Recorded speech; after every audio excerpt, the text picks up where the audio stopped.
Hi, and welcome to a brand new episode of the Ins and Outs of Work. I'm Joe, aka the HR Outsider. And I'm Nelly, the HR Insider. In today's episode, we talk employer branding, what it is, and the difference between employer brand and employee value proposition. A great Did You Know section, followed by the Outsider Outpouring and the debunking of 2 employer branding myths. There's going to be a lot of information in this episode, so if you'd like to read up on any of the points we make today, check the show notes wherever you're listening to this podcast for all the links. Before we dive in, you've guessed it, don't forget to subscribe, share this episode with a friend, and leave a review. Happy listening.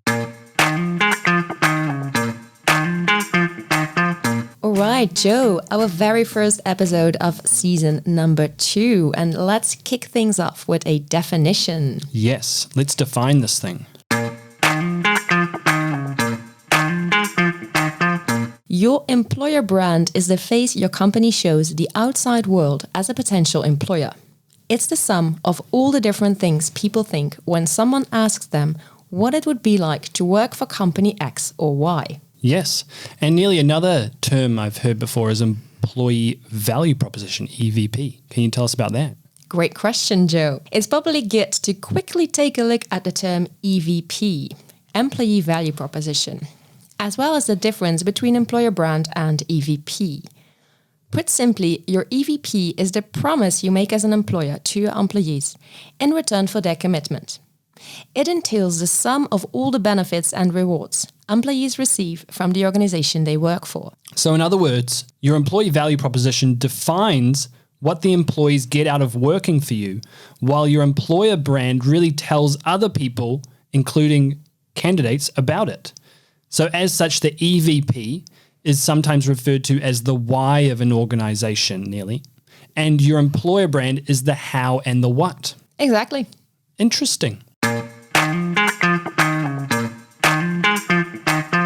Okay, so now on to the Did You Know section, where we tell you a few things about what you might not know about this subject, employer branding. So first of all, you kick us off, Neely. Yes, Joe, I feel like employer brand is one of those buzzwords that we see everywhere now. How true is that? It's true. We do see it a lot. Actually, did you know though, Neely, the term employer brand was first publicly introduced to a management audience as far back as 1990, so we're talking over 30 years, and later defined by 2 people called Simon Barrow and Tim Ambler, in the Journal of Brand Management in December 1996, so still a very long time ago.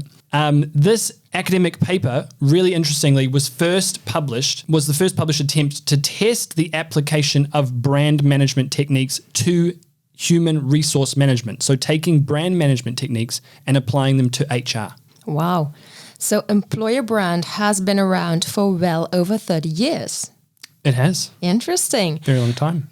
Definitely. Did you know, Joe, that according to LinkedIn, an organization with a strong employer brand experience can benefit from up to a 28% reduction in employee turnover rates and a 50% reduction in cost per hire and 50% more qualified applicants? Wow, I didn't know that, but that's interesting to know.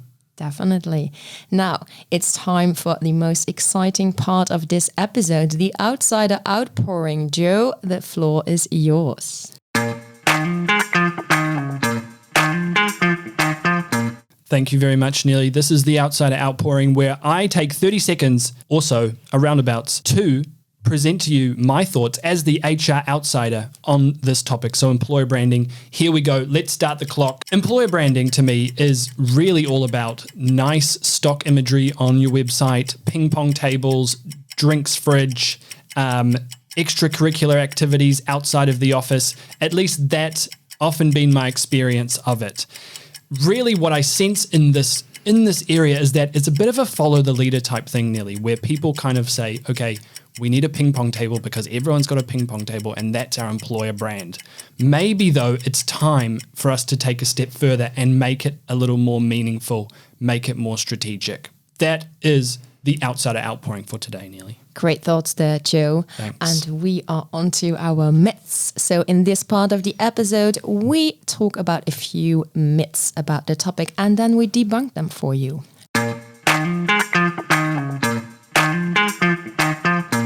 Here's the first one. The first myth around employer brand is that it's something that you have to create. Well, here's an FYI. It already exists in people's minds. You cannot make the decision not to have an employer brand because you'll have one whether you like it or not.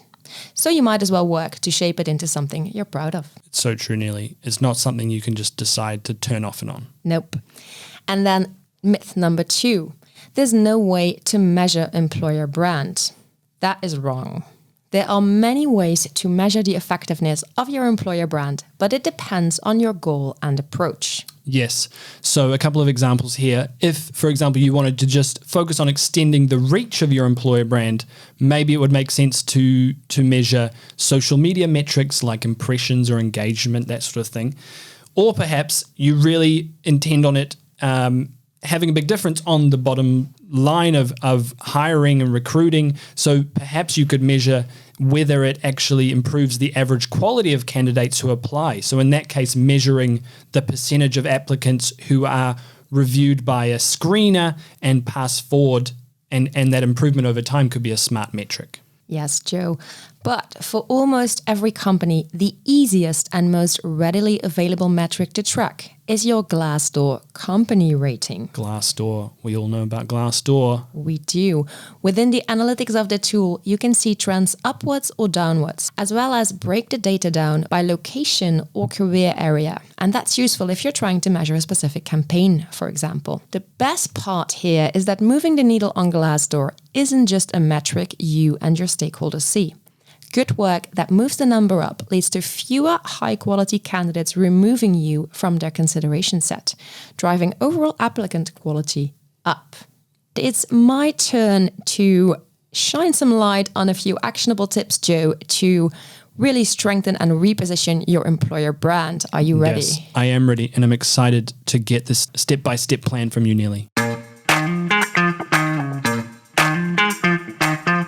Fantastic. So we have no less than 10 steps for you. Buckle your seat belts. First, audit your existing employer brand. The first step to developing an employer branding strategy is to clarify what your organization is already communicating to the public and your current employees.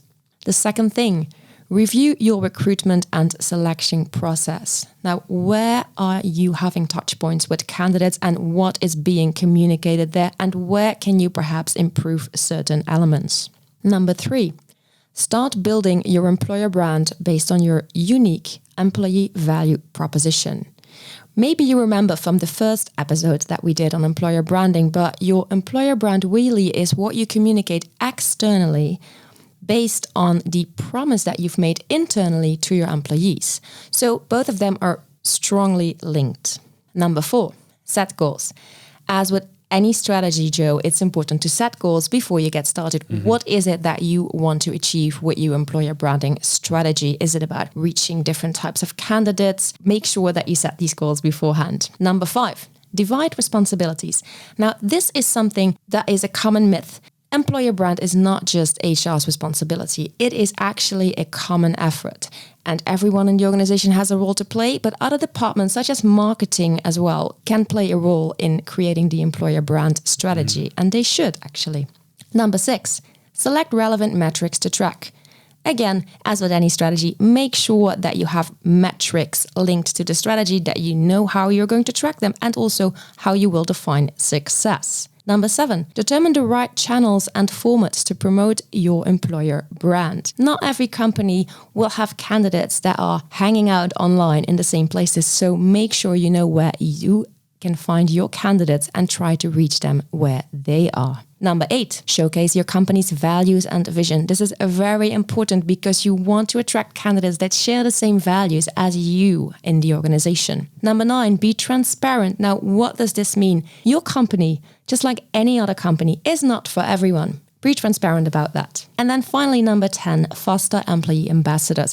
There's no better way to advertise how great your company is as a place to work than by your very own current employees. So see who's happy working for your company and even more happy to talk about it and spread the word. Brilliant, Neely. Thank you for those 10 amazing steps.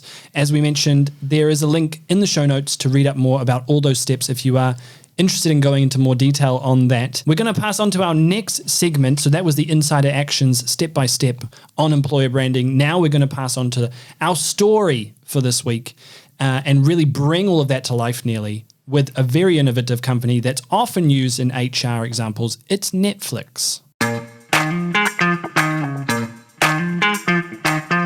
So what Netflix recently did, I mean, it goes back to how they see HR, how they see their employer brand. They've always made their values really, really clear nearly on their website. You can go on there and you get a real sense of what it's like to work at Netflix.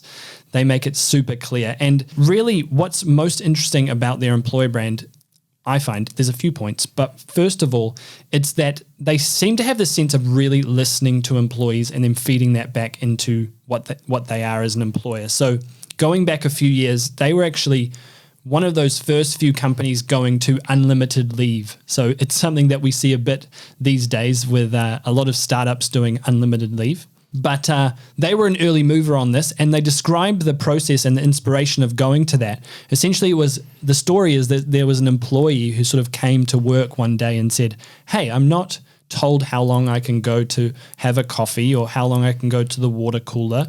Why am I told how long I can have vacation?"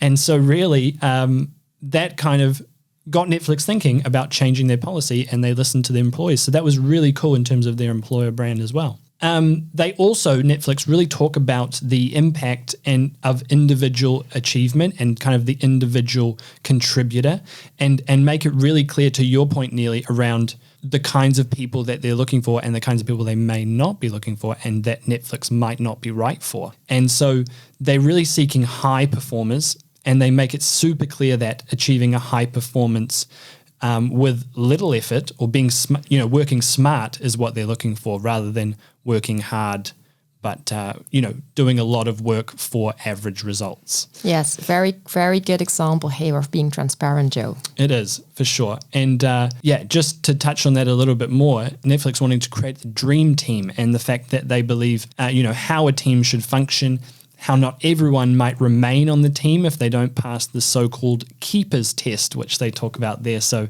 the keepers test is whether your manager would fight for you to stay, to keep you, if you were to say that you were leaving. So that's the kind of test they have. And it sounds pretty ruthless, but it's interesting to your point around, they pretty openly say Netflix is not for everyone. And finally, if we just sort of sum it all up, they're really, really very transparent about their compensation policy as well, which is to pay every employee top dollar from the very start. And so that really goes with that sense of they're really wanting to hire top performers.